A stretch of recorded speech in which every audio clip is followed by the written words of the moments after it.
Hello everyone, welcome to the first online lecture for media composition, the first of two for video games, and then there's going to be another one at the end of the course, which I call the Media Composition Survival Guide. So this is video games part one, but it's going to be preceded by just some info about the course as it stands, the assessment, and what we're doing about that. So if you've been looking at your emails, you would have known that the assessment has changed now. It's gone live today, it's on the VLE page, and I'm just going to run through it with you now. So you just go to your media composition page, and at the top you will see that the assessment, it stays the same in some ways, so you still need to submit 3 exercises. But if you find that you're in a position where you can't write and produce music from home, and that normally you would be relying on studio time at Goldsmiths or elsewhere, but you can't get out to do that, then you now have the opportunity to entirely score your portfolio with production music.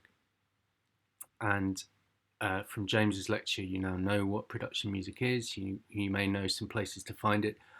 James and I will be, over the next few days, liaising and sending you some ideas for where you might find free and or very cheap production music that you can use.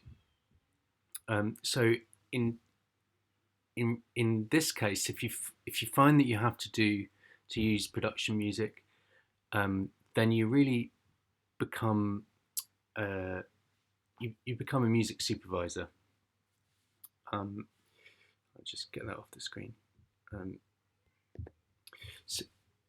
So you become a music supervisor, really, or a music editor, and so your role will now be that you use the same clips, or you can find another clip if you send it to me in advance, and you score it with music that you find online. But it needs to be from recognised production libraries,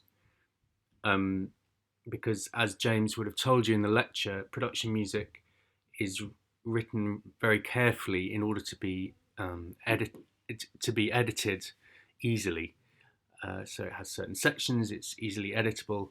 So I would suggest that you don't just use your favourite music or a track that you particularly like, unless you are very certain that it works and you will be showing that you have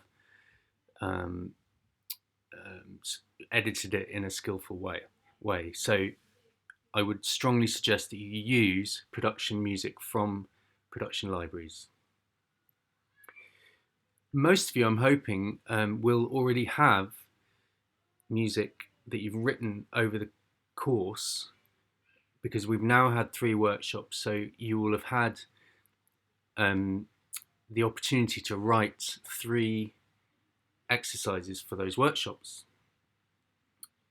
So I'm hoping that most of you will be able to submit at least some original music.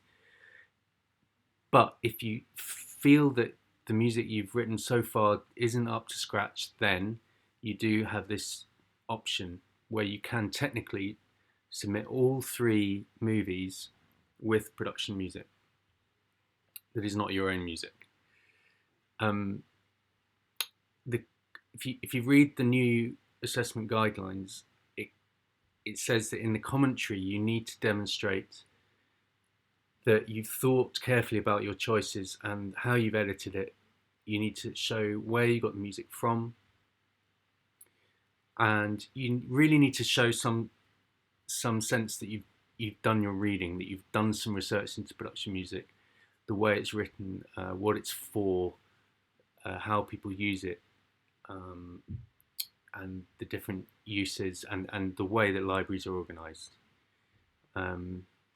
And it's really important for me to state that you will not be marked down if you only use production music in your portfolio, but you will be judged on how I feel that you've approached it. So that includes editing the music to fit the picture in an effective way. It includes showing in your commentary that you know what you're doing. And it really includes the choices you've made. So if I see in the portfolio that the music isn't quite right, then it might say to me, well, this student could have spent more time finding the right music and justifying that choice. Over the next few days, James and I will be sending out some advice and suggestions for where to find cheap and or low-cost production music. And I will also be sending out some ideas for how you can install free editing software so that once you've got your track, you can edit it to picture without any extra cost. I do know that Goldsmiths have extended Adobe licenses to Goldsmiths students until the end of May, so I'm going to look into that for you, and that might help. Okay. Okay, so today we have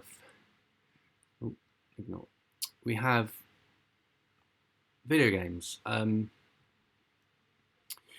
And the first thing I'm going to do is show you this little clip, which is very, very strange, but it's how I'm going to start. Here we go.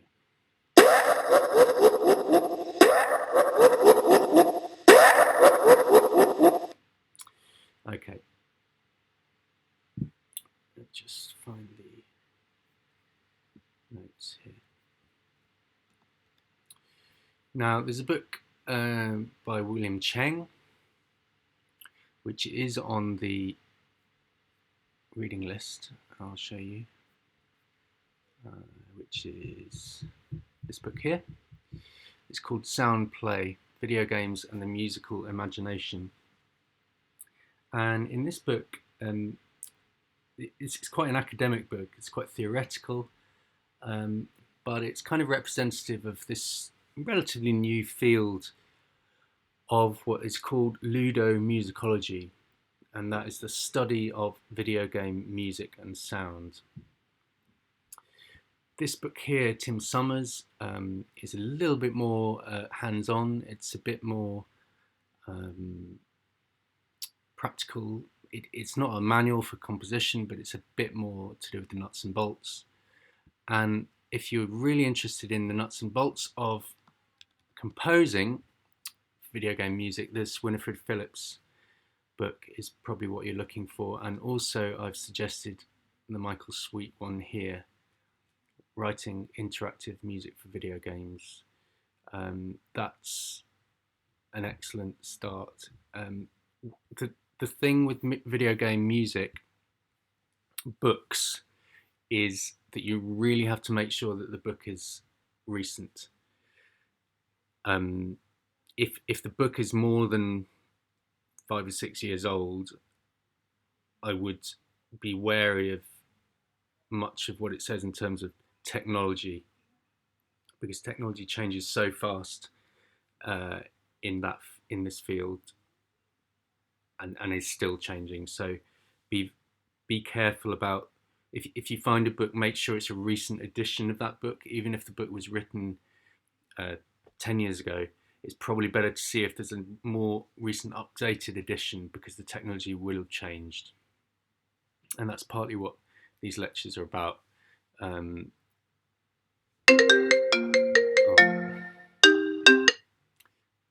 Okay, so here we go. This first clip, that was a character called Kefka. And here's the clip, the quote from William Cheng. And he says, "Meet Kefka, flamboyant jester, trickster extraordinaire, nihilist psychopath. Like many villains, he's out to destroy the world. Unlike most, he actually succeeds. As the lead antagonist in the 1994 Super Nintendo game Final Fantasy VI, Kefka comes with a trademark utterance, a maniacal whooping laugh, synthesized by way of a staccato descending melody. The first time a player hears this sound, it is synchronized to a looping two-frame animation of Kefka's convulsing body, a pixelated assemblage of heaving shoulders, a bobbing head, and most notably a flapping mouth, unhinged like the villain's mind. This pairing of melody and gesture renders the former legible as laughter, anchoring the imagined source of the sound in Kefka's throat rather than, say, in the musical underscore elsewhere in the game's environment. Despite the mechanical and minimal nature of the simulated laugh, many players to this day count it among the most unforgettable, unsettling noises in video game history. I've included that little clip of Kefka and the quote from William Cheng because I think it is in some ways representative of how, even from relatively early days of video games, sound has been quite important in setting mood, in engaging a player, and in creating an atmosphere. And in that case particularly, it's been quite important in setting the tone of a certain character.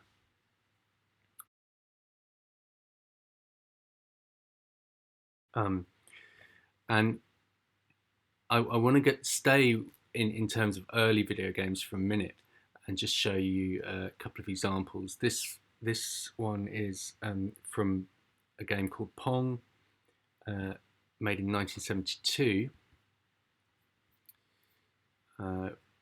72, which is extremely early if you think about it.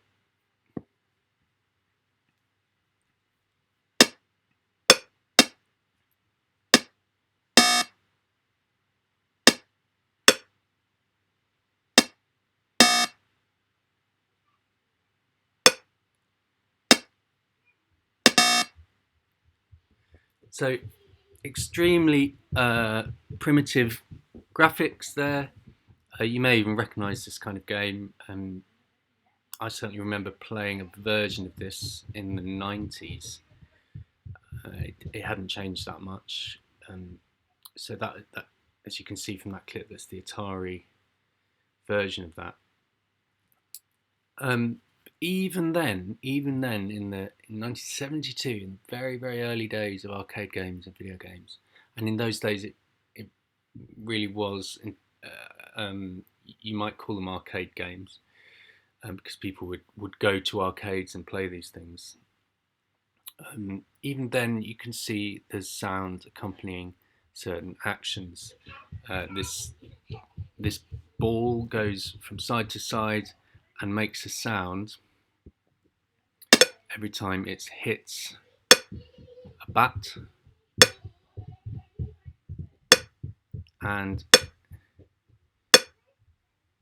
so it's kind of like tennis, really. It's slightly quite a boring rally. Okay, so and then when it hits the side, when it goes out of play and this player loses a point, there's a different sound. There's a kind of losing sound, and Tim Summers calls that losing sound a stinger. And a stinger is, of course, also vocab that you find in film and TV. A stinger can apply to something like a commercial where there's a very small chunk of music that goes with something like a sonic trademark. Frogger from 1981, and you'll see a development here into what you might call 8-bit music. You might have heard the term chiptunes, and what we're really looking at is very limited still resources for musical sound.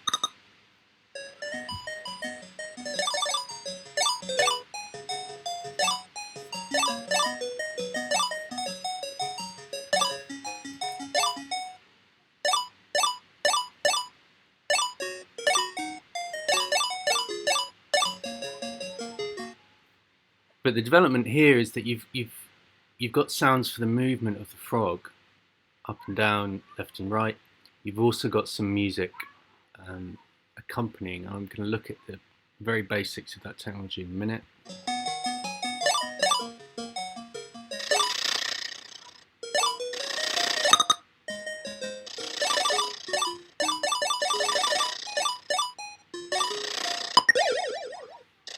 And there you have losing and winning sounds in this as well. So the development really, not only in terms of graphics, we've got color, obviously, we've got a lot more things going on visually, but sonically we've got sound effects and music happening at the same time.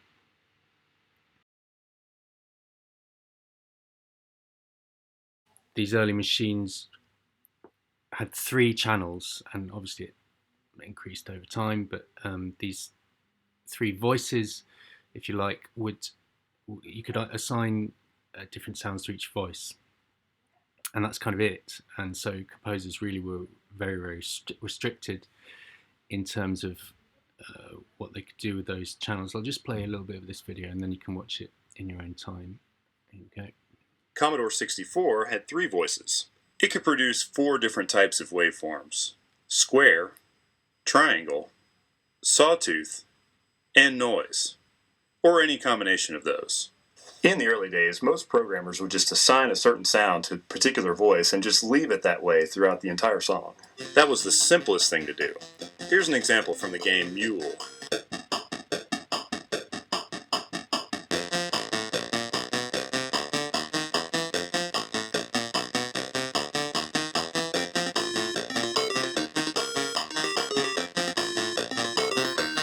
But not long after, some clever programmers realized that it was possible to dynamically reassign the voices to other waveforms on the fly. This gave the illusion of having more than 3 voices. Take this example from Commando.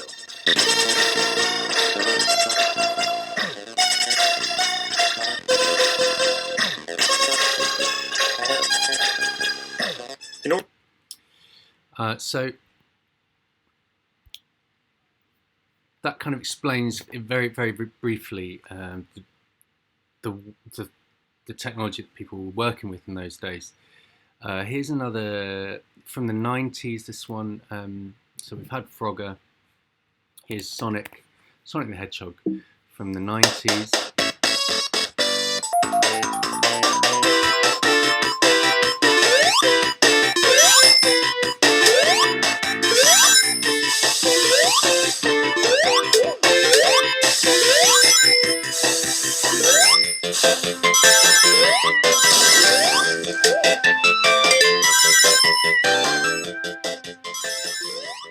So again, with this, you can hear that there are sounds for picking things up, dropping things, winning, losing, but also music going alongside.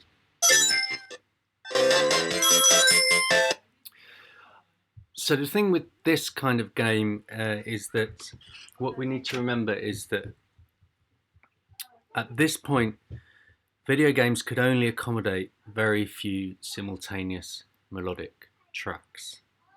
You might have heard the term 8-bit or chip tunes.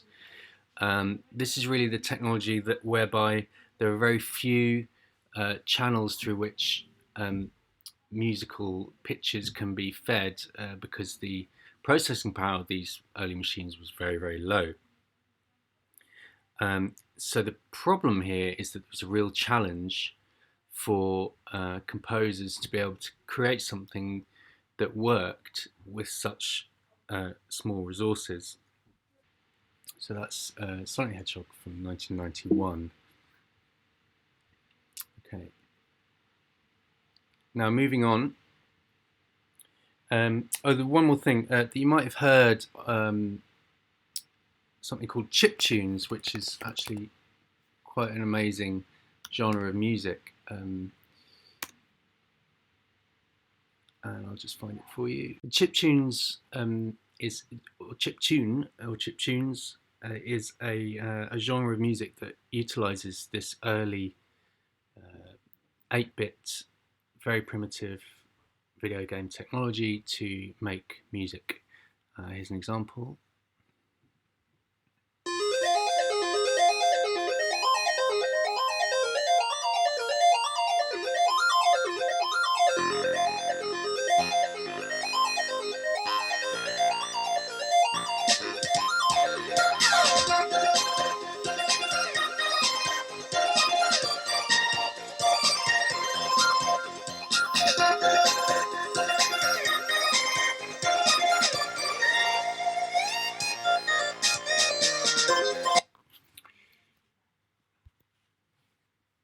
Okay.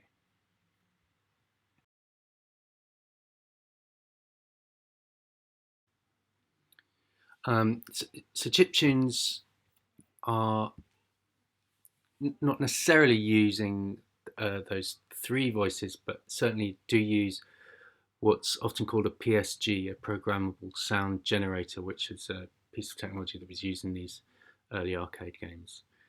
So you might want to look into that if you're interested. Okay, so here's a quote from a composer called Nobuo Uematsu, who was the composer of Final Fantasy VI in 1994. And I mentioned Final Fantasy VI earlier because of the character Kefka. He said the NES, the Nintendo Entertainment System, only had 3 melodic tracks, and we saw those 3 tracks working in that clip just a minute ago. And each of their sounds was unique. I had to focus on the melody itself and think about how each chord would move the audience. I struggled to produce originality in the same 3 tones. Just like any composer for that period, it's amazing to listen to how composers had totally different creations by using the same 3 instruments. And William Cheng goes on to say this: composers were not the only ones carrying the torch of creativity. Players too grew ears to extract maximum significance from minimal sounds. In the same way that players had to learn to interpret the pixelated graphics of early games as ludic iconography, that's that word ludic, ludomusicology, ludic, ludo means games or playing. For example, a stack of dots as a spaceship, he calls that ludic iconography. So they had to exercise their oral imaginations when confronting the tinny pew-pews of interstellar battle. So what William Cheng is saying there, and I'll just bring that quote up for you. It's on the notes. There we are. Yeah, players had to learn to interpret the pixelated graphics of early games.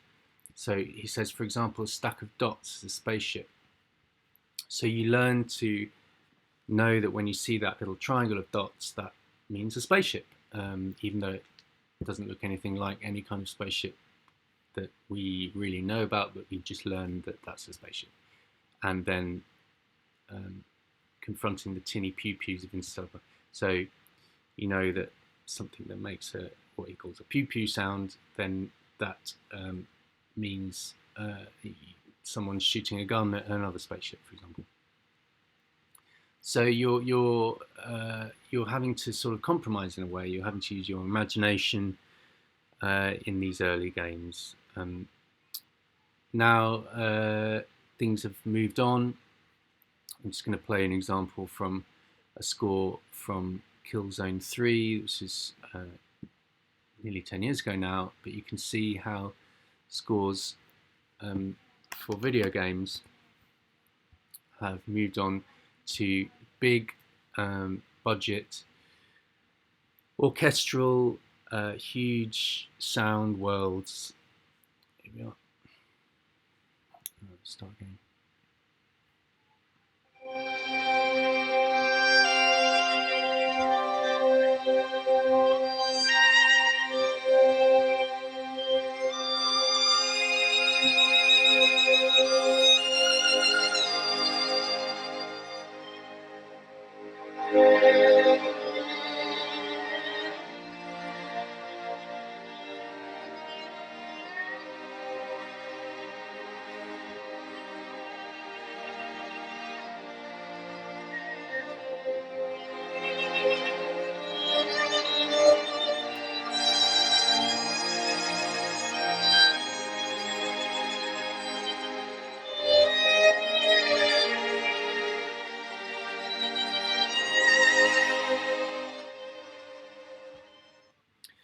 so on. So video game music has really come closer to film music in the sense, and that's film music, isn't it?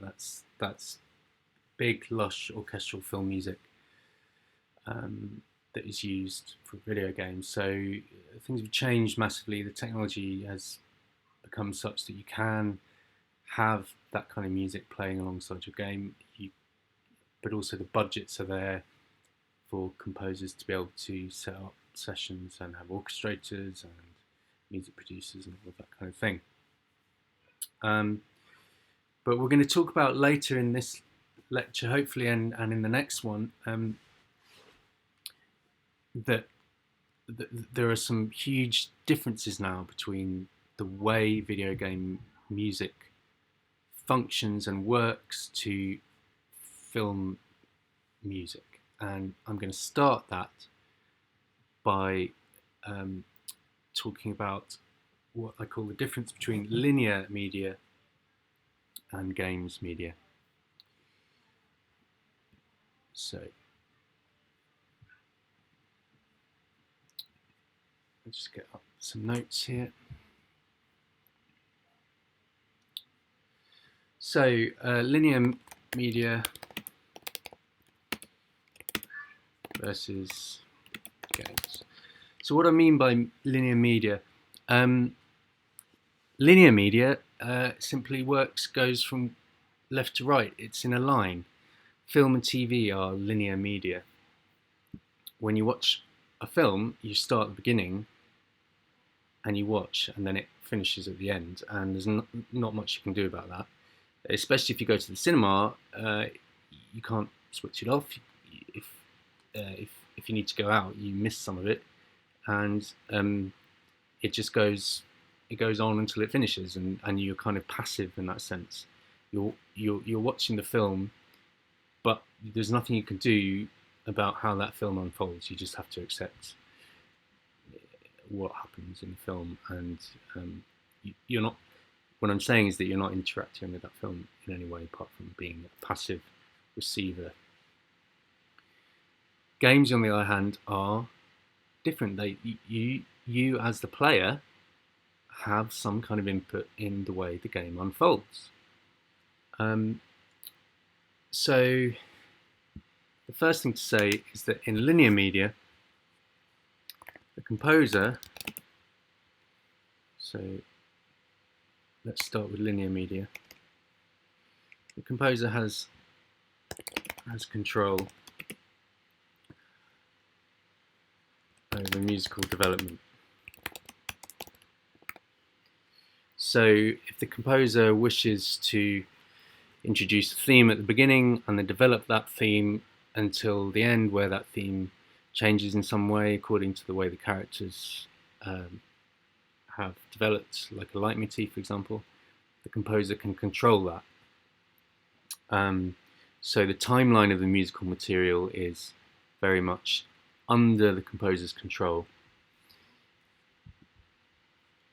Games, on the other hand,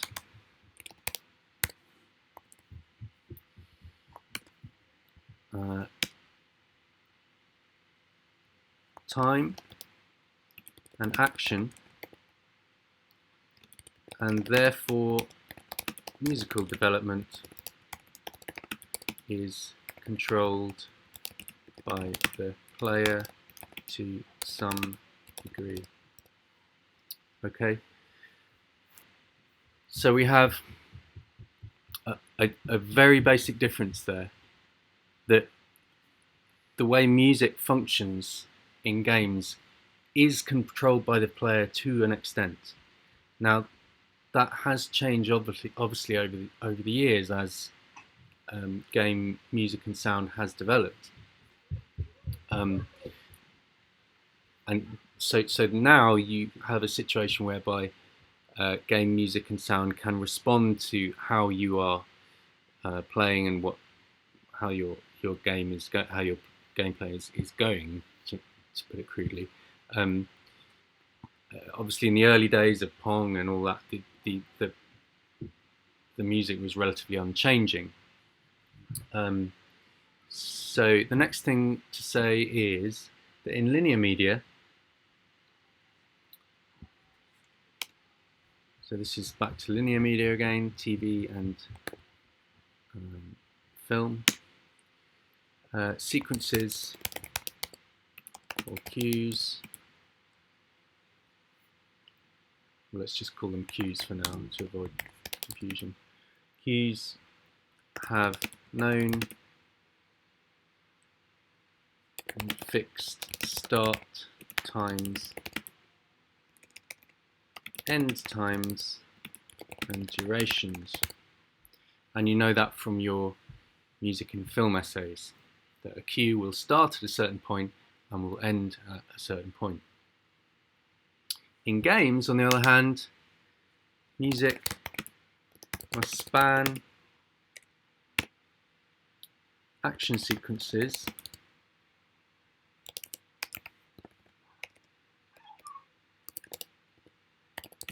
of flexible and unknown duration. So it must be adaptive, these are very important words, adaptive and variable. So, and now we're getting to the absolute key, the crux of games music. Games music, as it is now, adapts to what the player is doing. And that's the major difference between film and games now. So going on, linear media, TV and film, is passive for the audience. That means that we sit there and we watch, we listen. Games is interactive, it's dynamic, it changes according to what we're doing as a player. There are also other differences in terms of production. In linear media, there's an extensive post-production period.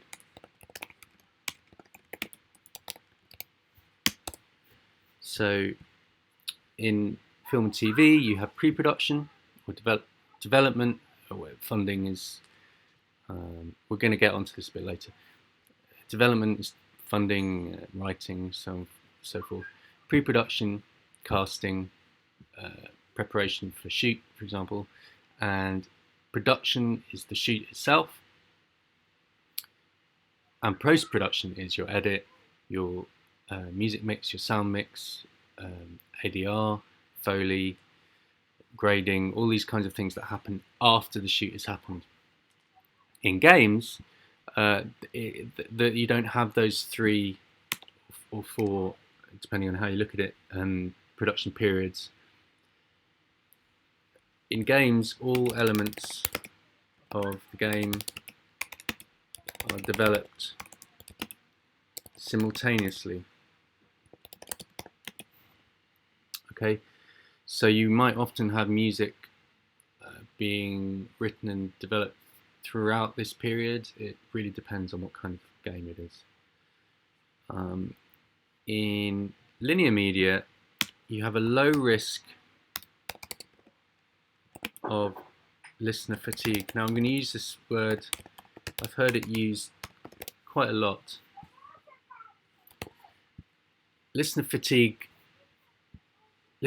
means that you kind of get bored or sick and tired of the same music repeating over and over again, and you do find that in certain older games where, for example, if you were playing Sonic the Hedgehog over and over again, the 1991 version, then you might get really sick and tired of that music playing over and over and over and over again, and because it wasn't interactive, it wasn't changing with the way you were playing. But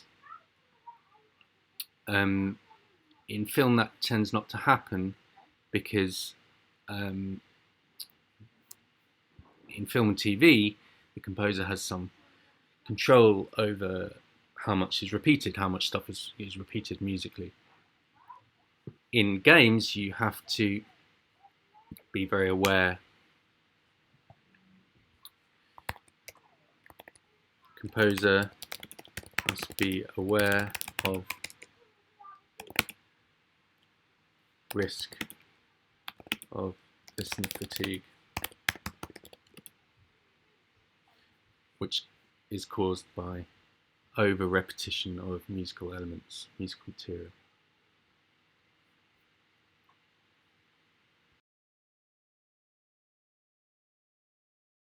So this list here, which is on your lecture notes, just gives an overview of some of the functions that game audio and music has. It's fairly self-explanatory, and much of it crosses over into what we've been looking at in terms of music and film and other kinds of linear media, TV, film, commercials, documentaries. But the main difference is the sense of interaction with the player. So the first one is giving the player feedback on his or her actions. So if something good happens, you get a positive response often in certain games. Or if you might lose some sort of losing sound, some sort of stinger for to lose something, or lose a battle, or lose an object, or fall down a pit or something, then you might get something like that. Adding emotion, obviously, just like film, giving you a sense of how things feel, setting mood and atmosphere, sense of your surroundings. Surroundings in terms of environment, maybe setting pace and changing pace. That's really, really important. That's very much a crossover with film. So giving a sense of tempo, sense of the natural rhythm of a scene or of a level. Giving a sense of urgency at key points, for example, lives running out. A sense of immersion, so that's linked to the setting of mood. And realism. So depending on the game, you might want to, if it's based on some sort of real life situation, you might want to be giving it a sense of realism. And actually, what that can mean is a lack of music at certain points. So composers have to make a decision whether at certain points in the playing of the game that music might not be appropriate. And there can be differences between what are called core games and casual games, and I'll explain that now.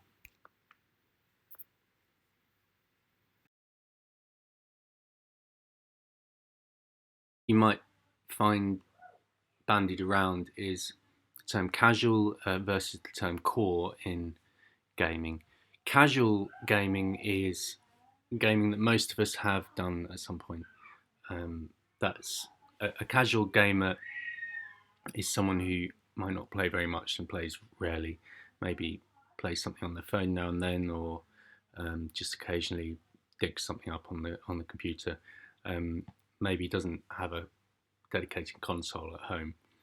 A core player, a core gamer, is someone who has actually developed quite a lot of skill in a particular game or sets of games, and therefore has dedicated some time and effort to mastering that game. And so games can actually fit into those two categories. So when you hear casual versus core, I'll write that down. These are key terms about the amount of time and the amount of skill required and the amount of getting to know a game required.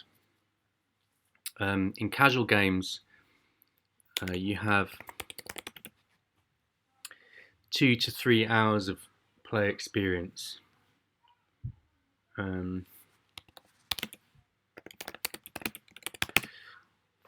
So it sounds quite a lot, but it's not at all. That means that, once you've played for 2 or 3 hours, you start to see things repeating themselves. In core, and also these are quite small scale, low budget they're managed, they're produced relatively cheaply. And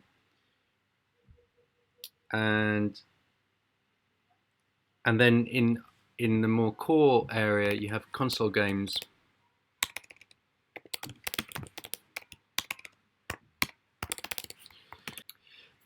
In console games, you get at least 10 hours of gameplay. At least 10 hours.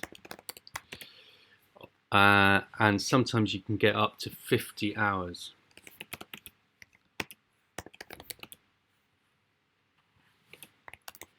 Up to 50 hours of gameplay that doesn't repeat itself. In terms of music, it can be one composer up to large teams, a little bit like big budget film scoring. Different kind of game, sometimes called MMOs. So the MMORPG, that stands for Massively Multiplayer Online Role-Playing Game, or MMO for short. This is online. You have over 50 hours.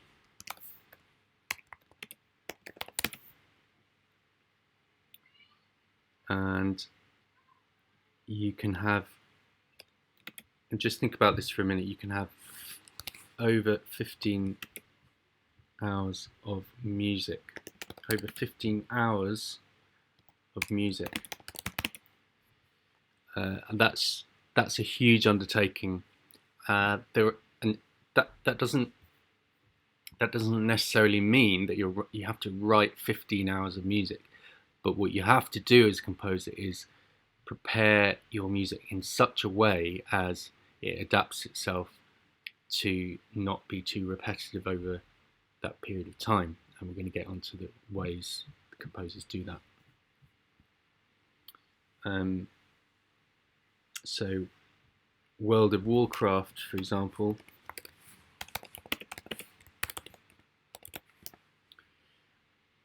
contains over 23 hours of music. That's nearly a whole day of music. And then so these are different kinds of games, okay? MMO, console, and a final kind which I'm going to mention is music as gameplay.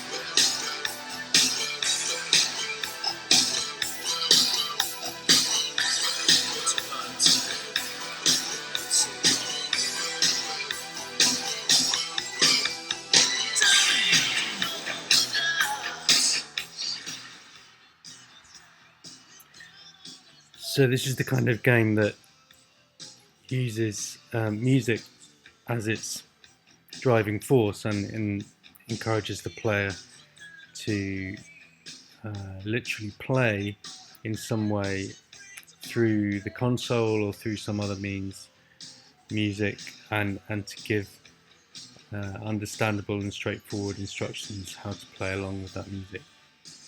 And other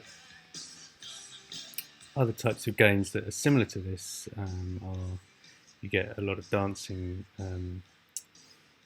games. Makes the player move or exercise or dance based on instructions, visual triggers, instructions given on the screen. So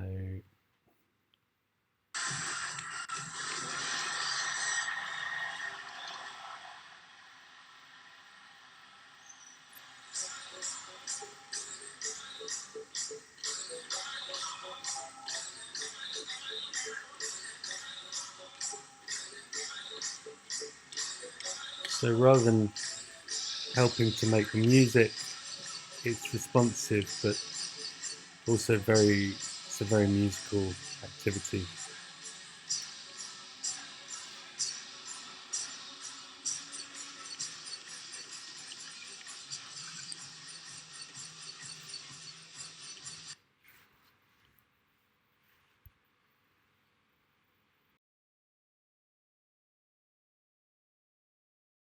Is the combination of music and video games that has really started to fascinate ludomusicologists, that's academics who are interested in games and music, and really brings the technology of game music and sound into an entirely different sphere. Generative music means music that is literally generated or created, made by the movements or the play of the player, the gamer. And you see this in action in this game called Tetris Effect. You'll notice that the blocks as they go down create different pitches, and according to a set of parameters created by the composer, obviously with certain pre-chosen sounds and quite a lot going on behind the scenes there, but certainly at the front end you do notice that the way the blocks are placed creates the music itself and creates the pitch sets.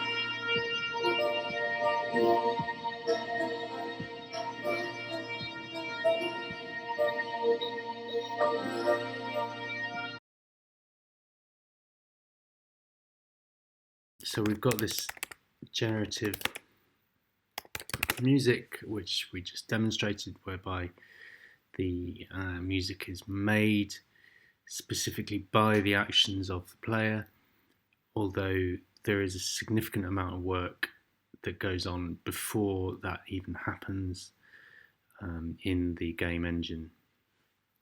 The next word that I'm going to look at next time, this is adaptive music. And this is the kind of music that changes according to the way the player is playing, whether the player is doing well, whether the player is not doing well, where the player happens to be in the game, whether the tension levels are getting high, whether the intensity is getting high or low. And we're going to be looking at how the technology makes that possible for the composers to make the music mold itself to the player's actions. Another term that I'm going to be mentioning,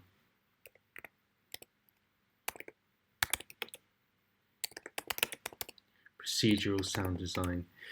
Procedural sound design, as I will explain next time, is the real-time filtering and processing of sounds, individual sounds, in order to give them more realistic placement in an environment, an atmosphere. For example, if a gun is shot outside, it's going to sound different to the same gun being shot in a large church.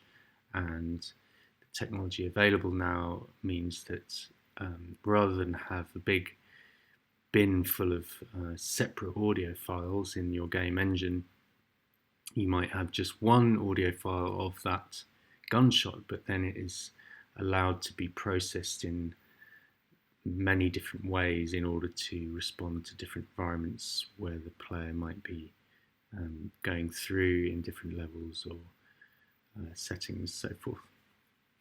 So that's what we're going to be talking about in the next lecture. Okay, see you then.